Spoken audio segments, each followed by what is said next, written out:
I just want to have a quick chat and take the opportunity to talk to you today in regards to some replies that I've been getting on the blog when we talk about low-fat foods as opposed to whole foods that may have high fat content, and what the importance of using these in the diet is.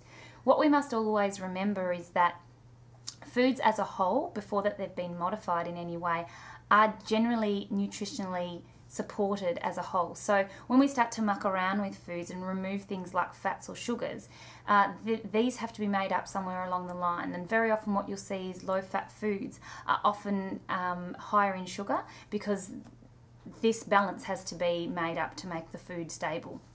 So where possible, I always encourage people to be eating whole foods rather than those that have been modified. They are nutritionally better for you, and therefore you don't need as much of them. So when it comes to something like foods that do have a sugar content in them, what happens is that the body isn't, when we eat foods like that, the body nutritionally isn't getting everything that it needs. So what we do is we want more of the same food to try and fill up or fill that gap, because the body is still hungry. Whereas if you're eating a whole food that is good for you rather than a food that's artificial, you will not need as much of it. And therefore the whole idea of whether something becomes fattening, it all comes down to the amount of food you're eating and the combination of foods that you're eating.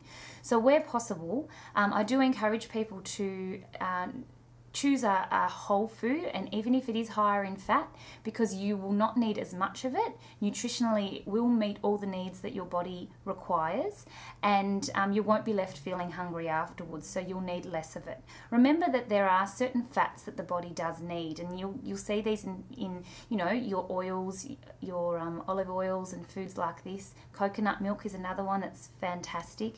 And again, don't fall into the trap of needing a low fat version of those. The high fat version of those is good for you. It's good fat that your body needs. Something fattening like foods that are high in sugar that our body converts to fat is something that I would encourage you not to be eating as much of.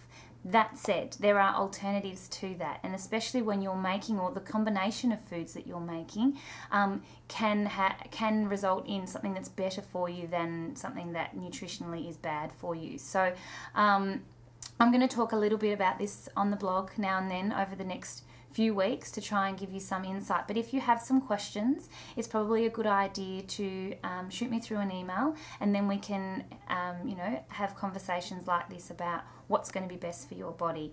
So basically, bear in mind that at the end of the day, when you aren't modifying foods, they're much better for you than when you're modifying them to remove certain parts of it. And at the end of the day, that when we are eating whole foods, our body nutritionally is getting everything that it needs to be supported.